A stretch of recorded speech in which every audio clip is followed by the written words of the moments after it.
Good morning, everyone. That opening hymn was written by our own Gary Hart. Too bad the guy doesn't have any talent.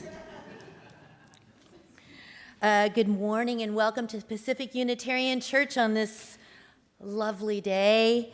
This opportunity to be together in community. We can share times of joy, comfort, sometimes challenges.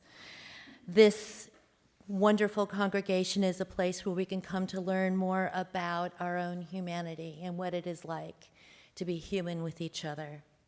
We're on a journey to be open, accepting, tolerant congregation who honors the inherent worth and dignity of all who enter here and those we have yet to meet.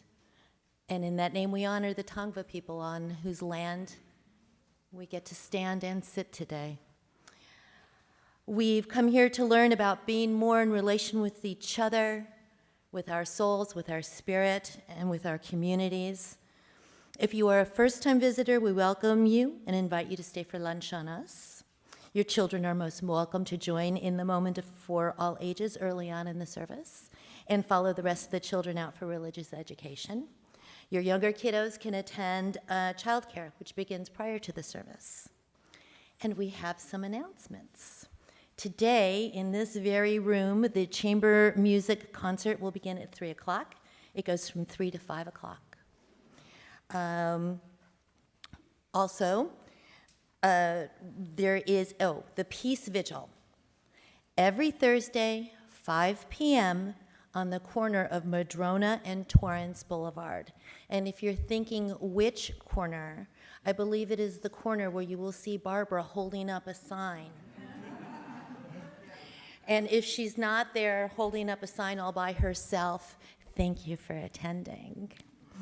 And also, it is pledge drive time. If you're surprised by that, get more sleep. You can get your letter outside, and in your letter it tells you about all the good history of our church and who we've been on sort of a moral justice kind of a road. And it also gives you an opportunity to turn in your pledge card, which you can hand into the office. You can hand over to anybody who's part of the pledge drive, particularly I'm thinking about Melissa and Karen who were sitting at the table. You can hand it to Gabby. You could mail it in. You could scan it in. Point is, get it out of the envelope and get it somewhere. And those pledges are going to help us. Let's keep on keeping on. And now for our chalice lighting.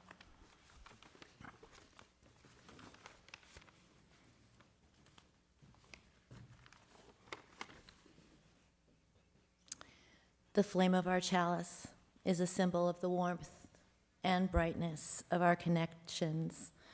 The flame lights our way back together from separate lives, and it lights our way forward as we keep on keeping on into our community wherein there is promise, renewal, and maybe more importantly, acceptance.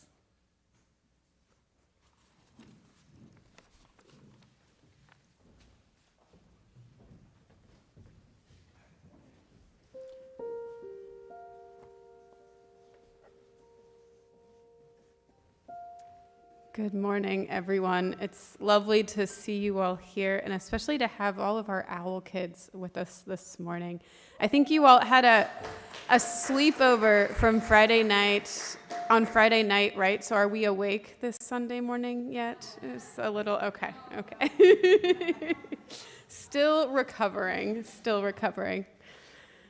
My name is Chloe Brede, and I'm the interim minister here at Pacific Unitarian Church. And I want to welcome everybody on this Sunday, a Sunday which is the day before the spring equinox. The holiday of Ostara is celebrated by our Wiccan and pagan siblings tomorrow. And it's a time of fertility and the beginning of new life and new growth. Life begins anew and life flourishes on Ostara. And I give you this poem to open worship this morning, and it's called Instructions for Not Giving Up by Ada Limon. More than the fuchsia funnels breaking out of the crabapple tree, more than the neighbor's almost obscene display of cherry limbs shoving their cotton candy-colored blossoms to the slate sky of spring rains, it's the greening of the trees that really gets to me. When all the shock of white and taffy, the world's trinkets left the pavement strewn with confetti of aftermath, the leaves come. Patient, plodding, a green skin growing over whatever winter did to us. A return to the strange idea of continuous living despite the mess of us, despite the hurt, despite the empty. Fine then, I'll take it, the trees seem to say, a new slick leaf unfurling like a fist to an open palm. I'll take it all. Happy spring, beloveds. The green is blessing us on this hill with rain that leads to more life all around us. As today we talk about the ways we as Unitarian Universalists are a living tradition, I give thanks for nature's reminder all around us that we are alive, that our earth is alive. We welcome spring with its greenery and its rain, thankful for the gifts our earth provides for us. And today we sing our opening hymn, which is number 212. And you need to know that this morning because you have hymnals rather than slides. So if you'd grab the hymnals that are on your chairs, number 212.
Good morning.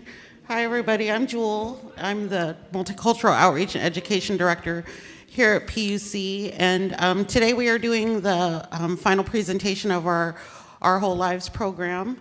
And I just want to start by thanking the church for investing in this program. And every dollar that you give and provides us meaningful experience. So I'm going to invite Maurice to come up and talk about OWL and let you guys know a little bit about what we did.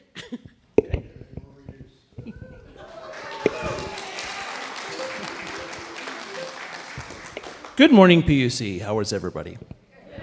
Excellent. As you know, my name's Maurice Chevalier. I am one of the facilitators for OWL program. The most common question we get asked is, what is OWL? OWL, or Our Whole Lives, is a comprehensive lifespan sexuality education curricula from a Unitarian Universalist perspective. Say that 3 times fast. The program is designed to help participants make informed and responsible decisions about their relationships, sexual health, and behavior. OWL provides a safe space for participants to learn, ask questions, and get accurate information about a range of topics, including relationships, gender identity and expression, sexual orientation, sexual health, and cultural influences on sexuality. While the subject matter gets a little heavy at times, we do, as facilitators, try to keep things a little light so that it's a fun space to learn in. I want to thank my co-facilitators, Caitlin Masters, Dale Osborne, and Kimberly Pratestor for volunteering their time and energy to this amazing program and making it an amazing program. I also want to thank Jewel and Judy Carter for helping organize the youth, for organizing the youth portion and also facilitating the parent portion of the program. And I especially want to thank the participants and their parents for making OWL an important part of their already hectic schedules. And I will now invite the youth to introduce themselves and give a brief statement of what OWL means to them and or what their takeaway is.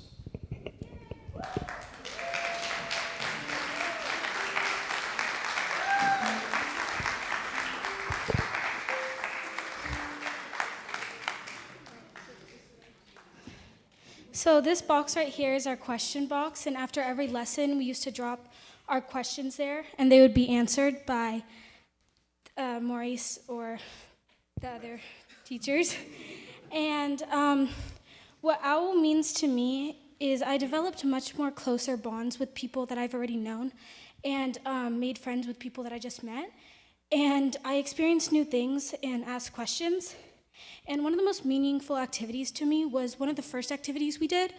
And we learned about our values and our morals, and that really stuck to me.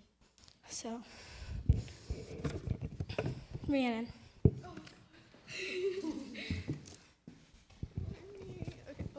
Chance Rhiannon. Hi, I'm Rhiannon, and OWL was a really cool experience for me. I got to, as Lily said, make new bonds and strengthen the bonds I already had. One of my favorite things about OWL was that all of the things were really hands-on, which really kept us intrigued in all of the lessons. Yeah, I also, as Lily said, I really took away from the morals because that's just something you need in regular life and that you should really know.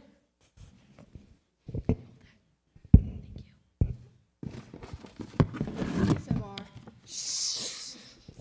Oh, Addie, your turn.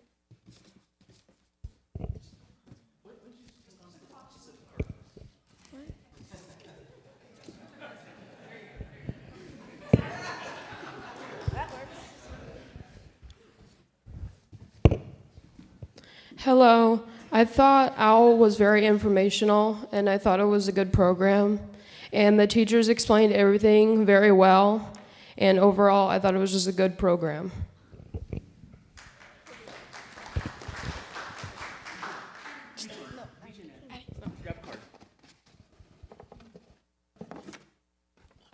Oh, it's my turn.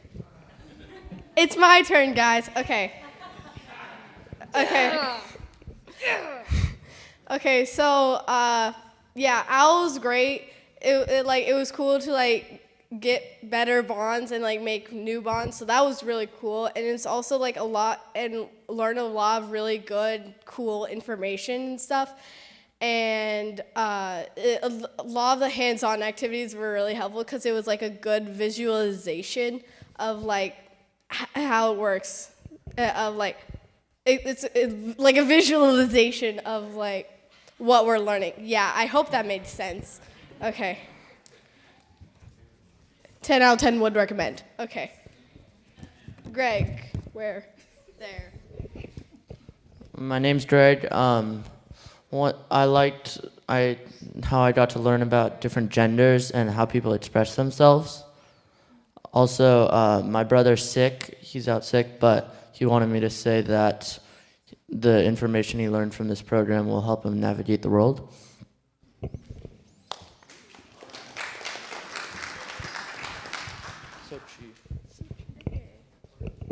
Hi, I'm Sochi. It's a hard name to pronounce, so my full name is hard to pronounce, so I just go by Sochi. That's my nickname. Owls is very useful, and I find it very fun since I got to make more friends. Since I barely have any friends, I got to make more friends. I also got to learn some good information and got to feel more comfortable with myself since I always thought of myself as being weird, but now I'm more comfortable with that. And it just also taught some useful lessons that I really enjoyed.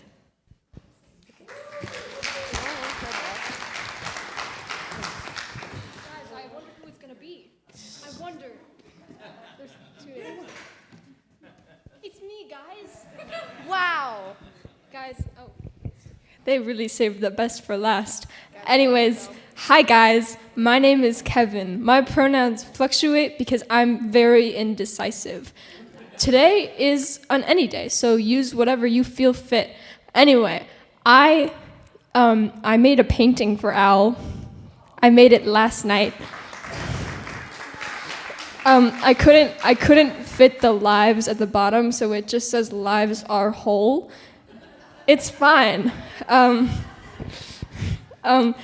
was gonna put a bunch of symbolism in it, like condoms, but I couldn't. But it's a family-friendly church, you know. So anyway, point is though, the one big symbolism in this painting is that I didn't know that owl stood for something until last night.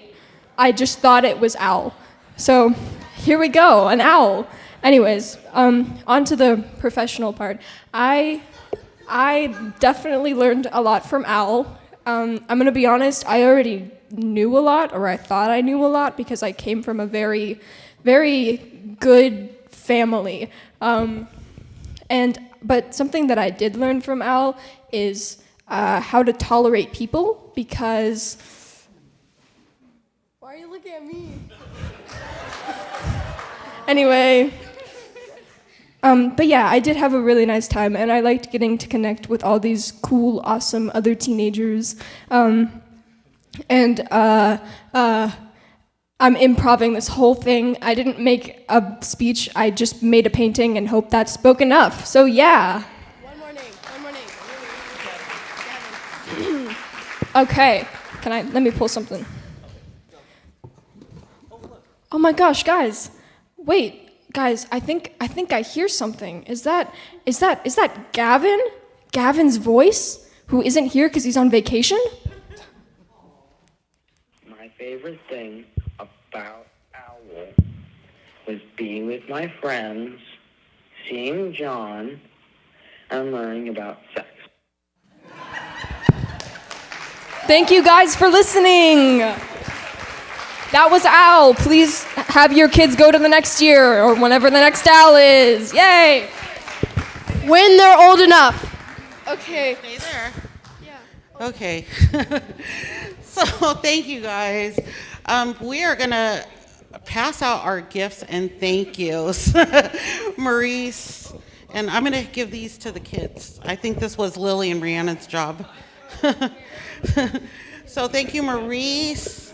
Thank you. And then the kids were gonna, come on, Dale, Caitlin, Kimberly. So thank you for being a community that believes that knowledge is power. Yeah. and for all that everybody did. And I also want to give a special thank you to Judy Carter. Come, Judy Carter. Yeah.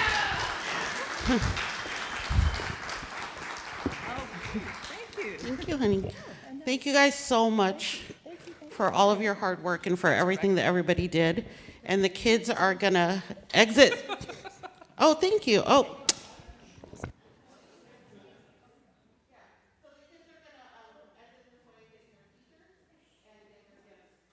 Are gonna leave this friendly place. Thank you guys.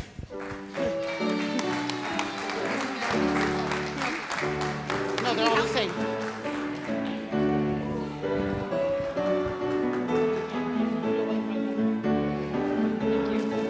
Ow. Thank you. Hi, Sochi. Thank you. Thank you, Alex. What? Look at it and when you get to your class. Bye. You're welcome, honey. Bye, kid. Come on, guys. We're leaving. Come on, Kai. Come on, join us, sis. Thank you. Thank you. Go in the Voyager room. Yeah. Okay, we're good. All right, well, that was pretty energizing and heartwarming, and what a lovely joy, and what a nice way to bring us back into lighting our candles of joy and sorrow. This is a time where you can come up and light a candle and not put words to why you're lighting that candle, or you can share a joy, you can share a concern, you can share a sorrow. Please don't share an announcement. Please.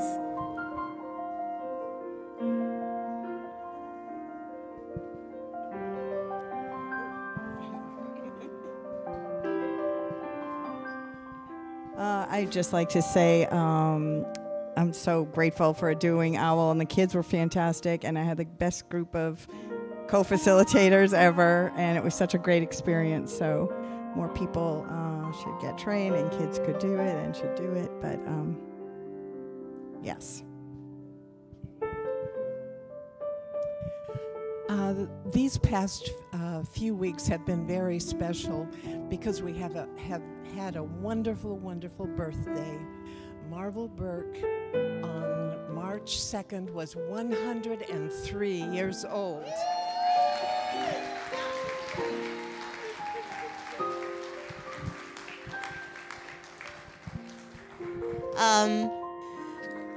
My mom would be here, except she's at my cousin's because my Aunt Laurel's in the hospital with pneumonia in both her lungs, and she's fighting, so she wants to come home, but she should probably stay there.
And if you would join me in the spirit of prayer, you can close your eyes if that feels comfortable. Perhaps lower your gaze, sort of lean back and feel the chair underneath you. Our prayer today comes from the Reverend Sarah Lawal. Spirit of life and love, holy mystery, may we hear the voices of the past mingled with the voices of today, guiding us into the future, into our own becoming, with purpose and principle, towards liberation for all people, with love as our common calling. Let us hold love at the center.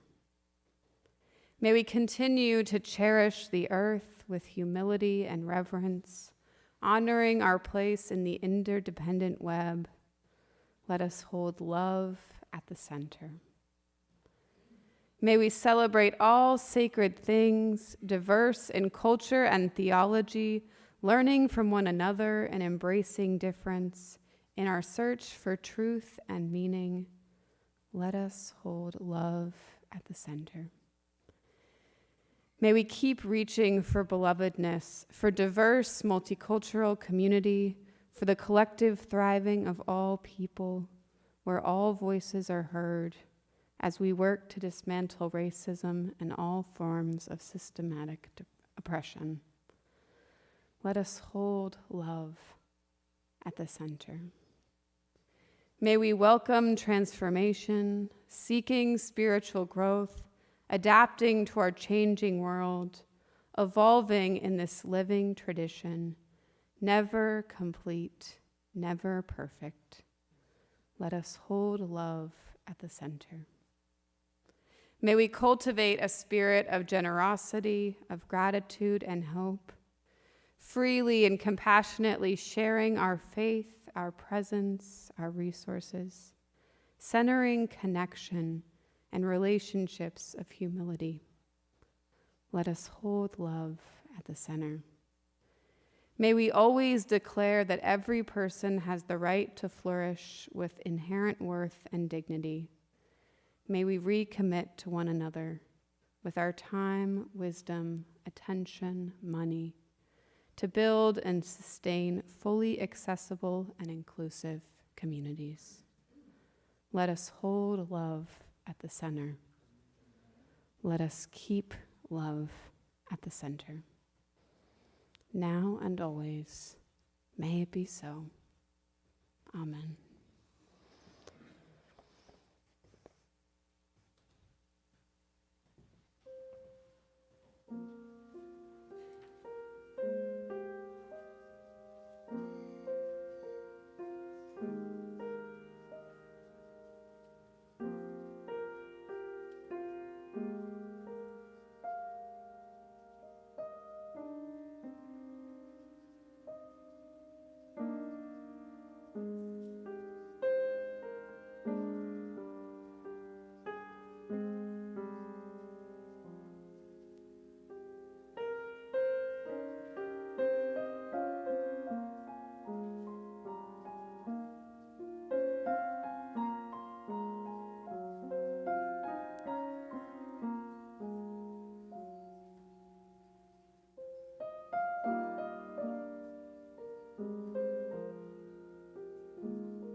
Good morning, everyone. My name is Melissa Garcia. My husband is Greg there in the back. He often greets you in the morning. And we have 3 kids here, 2 of you who you saw earlier this morning. Alex and Rhiannon both finished OWL. And we have little Brendan, who's 4, and he's back in daycare. We have been pledging members at PUC for about 12 years, just short of Jim Patterson by a couple of years. Why we give. Greg and I were talking the other day about how churches are dying all across the nation, and how many of the other developed countries around the world have already mostly dropped it from their cultures. But we were also questioning, and is that really a good thing for our very individualistic American culture? I'm not so convinced about that. As a psychotherapist, I notice the isolation that many people are suffering from. And during and since the COVID isolation, people aren't even going into the office anymore. And with the internet, many people don't even have IRL friends. How many of you know what that means? It means IRL is in real life, meaning some people have never been in the same room with their best friends. For some people, this is really a lifesaver, and I can really appreciate that, but not really for most of us. Sometimes it's weeks that I don't get to come to church between kids' rehearsals, parties, camps, someone being sick, whether it be me or one of the kids. And when I am here, I try and help with the kids' religious education program because it's really important to them. The teens, as you saw today, and as the OWL teachers can tell you and how Dale referred to, like, they really thrive on stimulating conversations. They love just to hang out and goof off, but they really love to talk as well. They love to share, they love to explore, they really love to learn. And we don't have enough volunteers in RE to give them to them regularly. So when I'm here, I try to jump in and do it with them. But last week, I was able to just sit here and just be. And when I do get that opportunity, I love to look around and just see everyone who's here. Last week, I was sitting in the corner, just looking around in everyone's faces, and I was struck to tears. I started, just little tears. I was reminded how my first few years here, I was often in tears during service. And this is just a place where I felt safe to feel all my feelings. You know, I had my kids are back in RE and daycare. I didn't have to worry about them. It was just a place where I could just sit and be with my feelings. And then I noticed all the other faces all around. Some of those I know really well. Some of you are acquaintances, and some of you I don't know at all, partly because I don't come every week. And I was just sitting feeling the joy.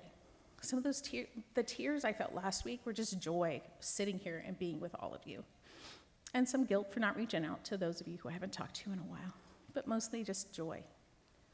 When we first started coming to PUC, life wasn't going as I had planned. It wasn't how my life projected.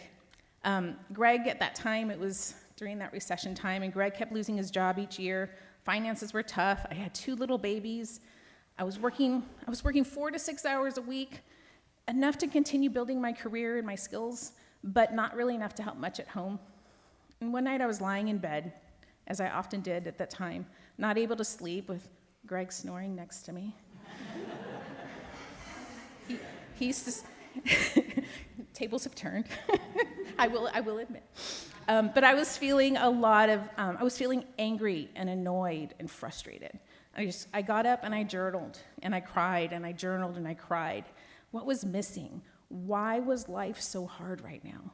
And I finally came to a conclusion. The next morning I told Greg I wanted to go back to church as a family. We had visited several churches when we first moved here. I had grown up Catholic and Greg did not. And I told him he could choose the church because I wanted to do it as a family. And he said, okay, let's go back to that UU church up on the hill. I said, okay, and here we are. We've been coming ever since. And as I look around again today, this is why I'm here. You are all why I'm here. This place is why I'm here and why I give. This is a special community. It's truly a beacon on the hill, a place of love and enlightenment and acceptance.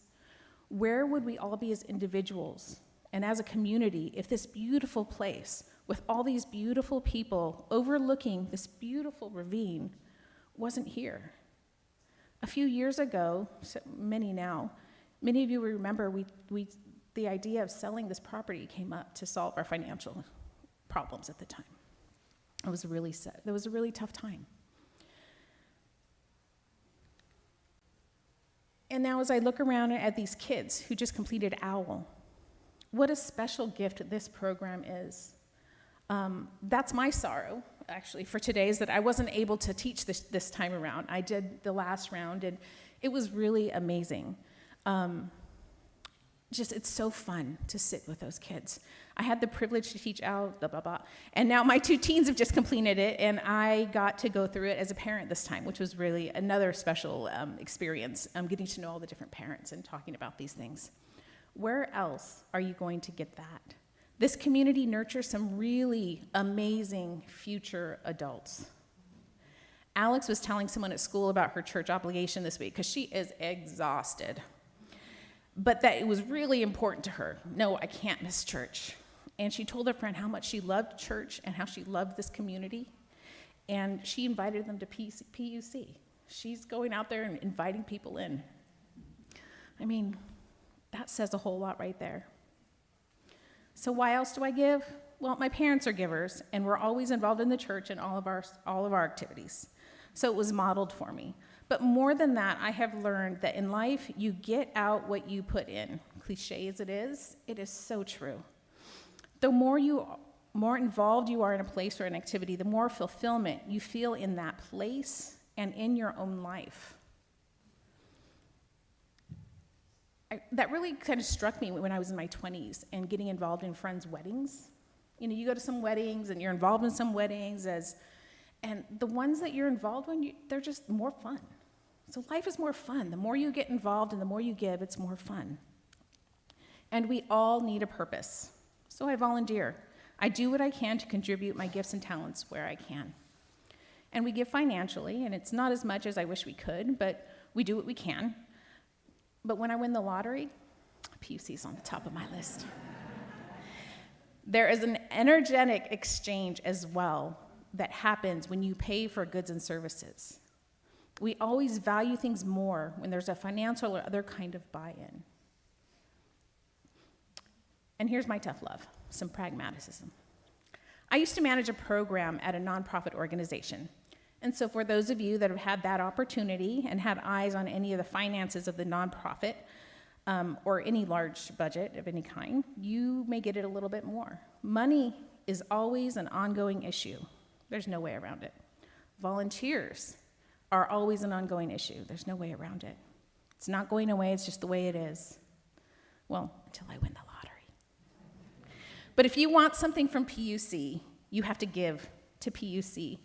It's really easy to say, we should do this, that committee should do that, the staff should be doing this. Why hasn't the board done that? So if you value PUC and what it stands for, or just merely like the view, nothing could happen here at PUC. We wouldn't have PUC, we wouldn't have this beautiful property without people putting in the time, the energy, the expertise, and the money. Thanks, capitalism.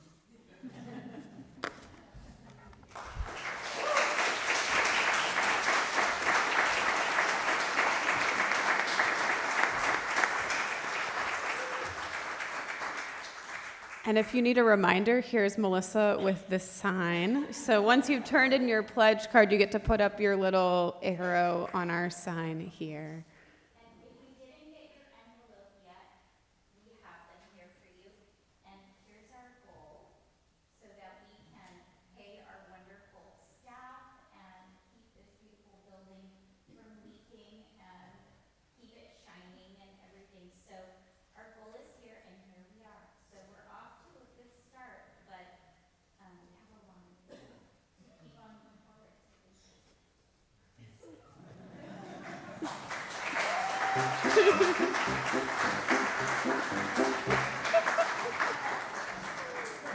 Our centering hymn this morning is number 123, Spirit of Life.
Thank you, Shayna, for song leading this morning.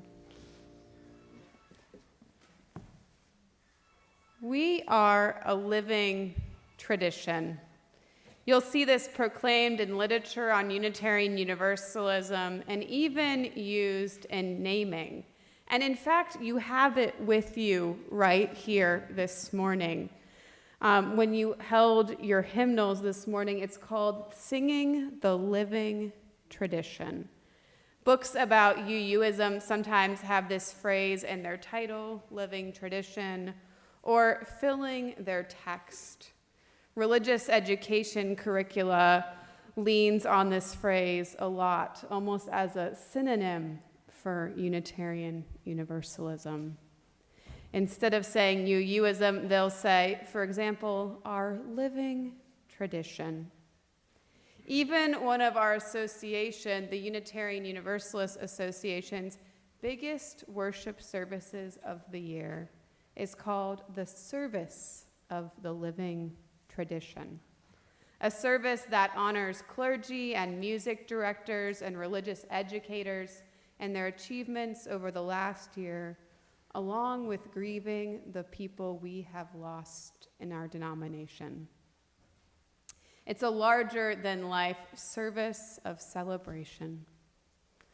Like a lot of phrases, we don't often stop to think about what it means. We ministers have been talking a lot about this phrase recently as we look at possible changes to the Unitarian Universalist Association's, the UUA's, bylaws. In the MLK service here at PUC, we talked about some of those changes. And I'll do a brief repeat in case you weren't here or you forgot what we talked about. Currently, as a faith, we are considering two changes. Our bylaws contain our principles, which you see on the back of your order of service. Those are the uniting beliefs we hold as Unitarian Universalists. So you see our 7 principles and our 6 sources of our living tradition. One, a grassroots movement within our congregations calls for the addition of an 8th principle, one that encourages us to work against racism and oppression, adding an active verb. If you'll notice, there's no active verbs in our principles. An active principle to the 7 we already have. And the 8th principle reads, we, the member congregations of the Unitarian Universalist Association, covenant to affirm and promote journeying towards spiritual wholeness by working to build a diverse, multicultural, beloved community by our actions that accountably dismantle racism and other oppressions in ourselves and our institutions. The other change proposed by a bylaw review commission calls for changing our 7 principles contained in Article 2 of our bylaws into a series of 6 core values. This is the front of your order of service, centered on the concept of love. And if you're interested in reading this full report, it will be in our church email that goes out on Wednesday, our all-church email that goes out. And of course, you can see the diagram, at least here. Our principles and purposes were last amended in 1987. We call ourselves a living tradition. In asking our more learned colleagues where this phrase originated, we got some answers. It seems to have been with us since at least the late 1800s, with references to a loving God, a God not left in Jesus' time, but still among us, along with references to the idea that Unitarian and Universalist theology and writing is and was at that time still changing. There was then, and continues to be now, developments in reason and thought. Documents from the early 20th century contain traces of this term, and some even theorize that it was used during a presidential run for what was then the American Unitarian Association in the 1930s. The idea in earnest comes up repeatedly where we find the UU theologian and minister James Luther Adams. And that's not to be confused with a modern composer with a very, very similar name. Adams, or JLA, as we fondly call him, was born in 1901 and lived for almost the entire 20th century. A good portion of how we think as modern UUs comes from him. JLA was a big fan of the idea of a priesthood of all believers, meaning that ministers and priests do not have special access to God or to the religious teachings. Instead, all believers have freedom to access knowledge, to access the divine. He liked the freedom to discern belief, to struggle and change belief, to decide for oneself. One of his most famous writings today is his 5 Smooth Stones of Religious Liberalism, which appear in the Guiding Principles for a Free Faith. The first of his stones speaks to our living tradition question. JLA says religious liberalism depends first on the principle that revelation is continuous. Meaning has not been fully captured. Nothing is complete, and thus nothing is exempt from criticism. Meaning is not fully captured. Nothing is complete. Nothing is exempt from criticism. As Unitarian Universalists, I hope this speaks to you as much as it speaks to me. JLA is acknowledging that our beliefs will and should change, especially as humans evolve and learn. It's to say that there is always something new to learn, something new to comprehend. We are a living tradition, a faith that is always changing. I like the freedom of belief found in these words. We as individuals can change our beliefs and determine those beliefs for ourselves.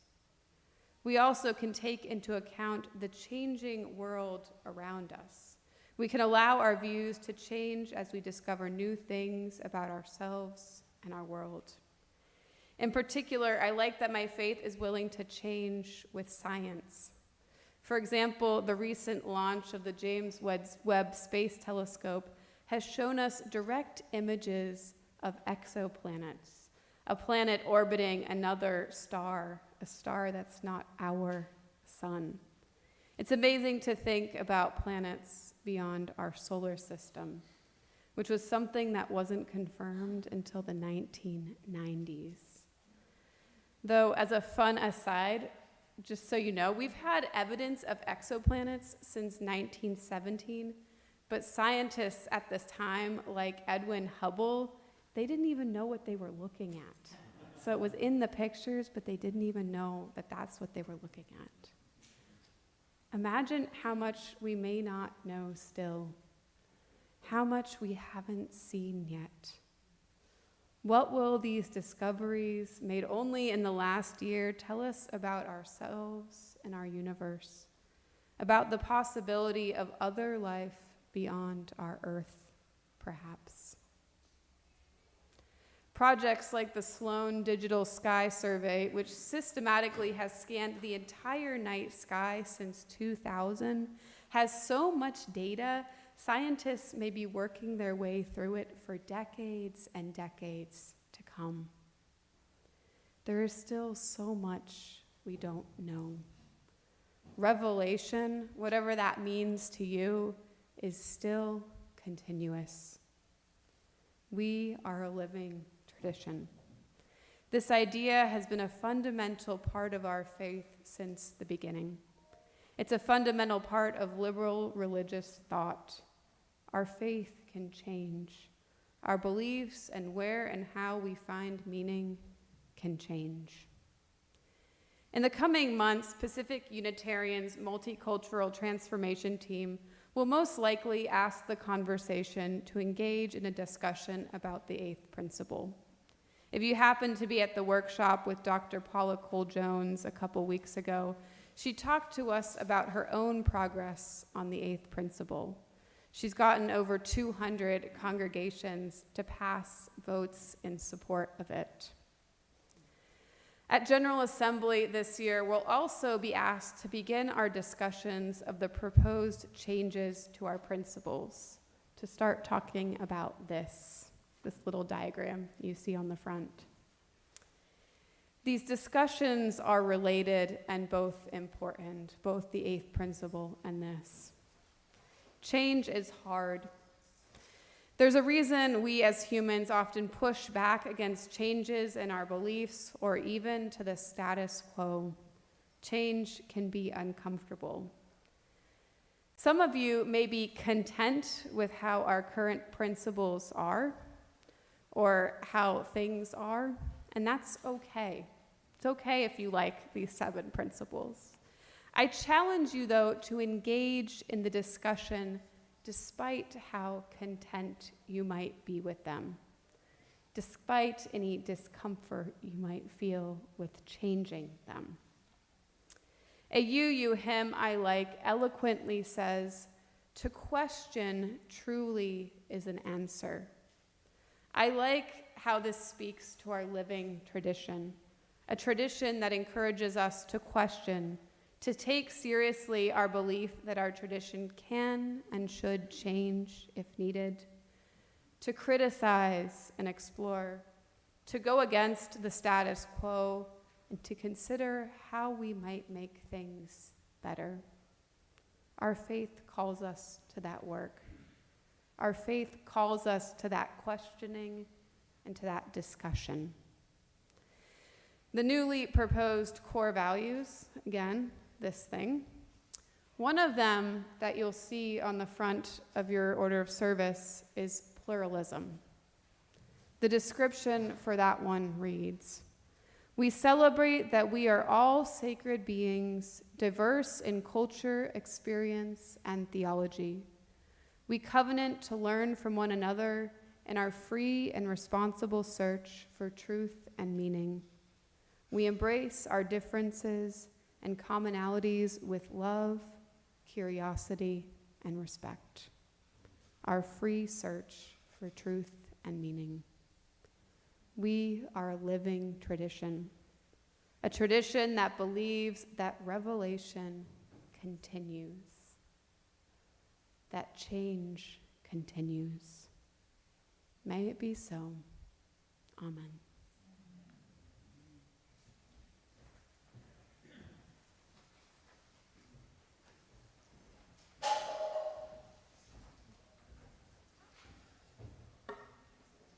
So this guy goes to the doctor, and he has carrots in his ears and broccoli in his nose. And the doctor says to him, "How can I help you?" And the guy says, "I don't feel good." And the doctor says, "I don't think you're eating right." Please give generously for the health of our church.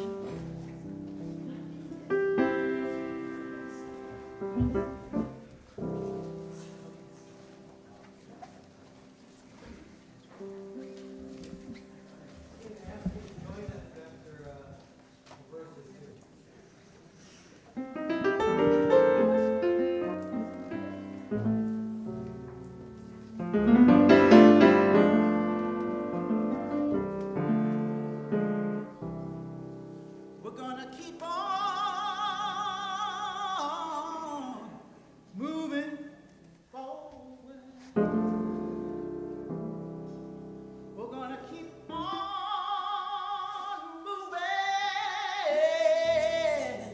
forward. We're gonna keep on moving.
This church is dedicated to the proposition that behind all of our differences, beneath all our diversity, there is a unity that makes us one and binds us forever together, in spite of time and death and the space between the stars.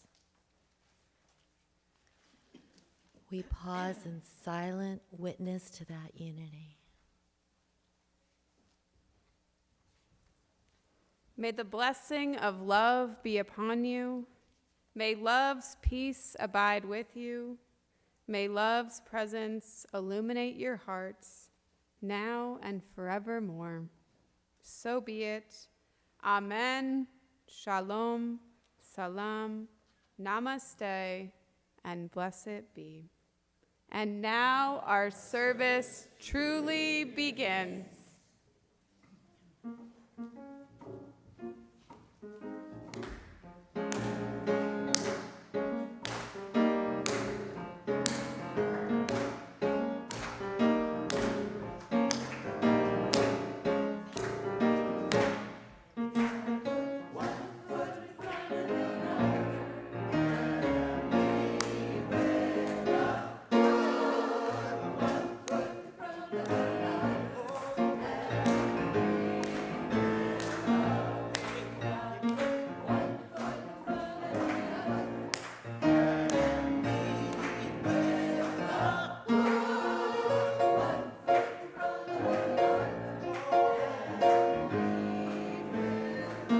Don't give up hope. Don't give up hope. 'Cause you're not alone. You're not alone. Don't give up hope. Don't give it up. Keep moving on. Keep moving on. Oh, you got to one foot in front of the other. And leave it up. One foot in front of the other. Lift your eyes. Don't you despair. Don't you despair. Up ahead. Look up ahead. Your path is there. Your path is there. Oh, you gotta one foot in front of the other. You gotta lead with love. One foot in front of the other. And lead with love. I know you're scared. I know you're scared. I know you're scared. And I'm scared too. But here I am. But here I am. Right next to you. Right next to you.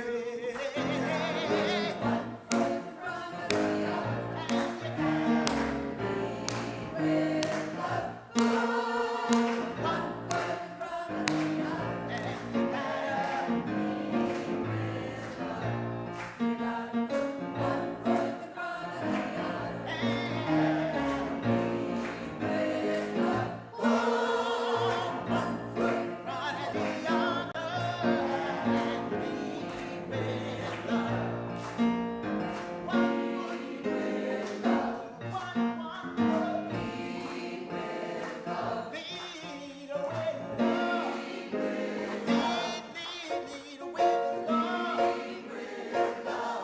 Lead with love. Lead with love. Lead with love. Don't we get some love? Don't we get some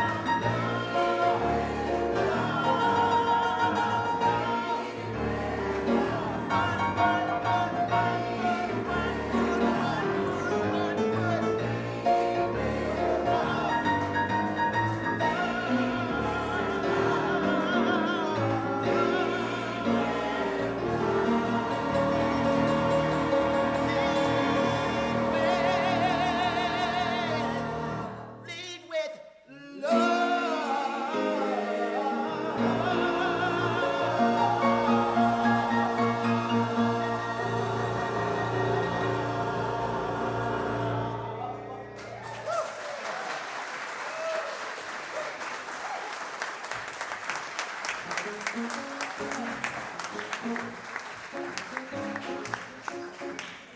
A big thank you this morning to Linda and Severin. Thank you, choir.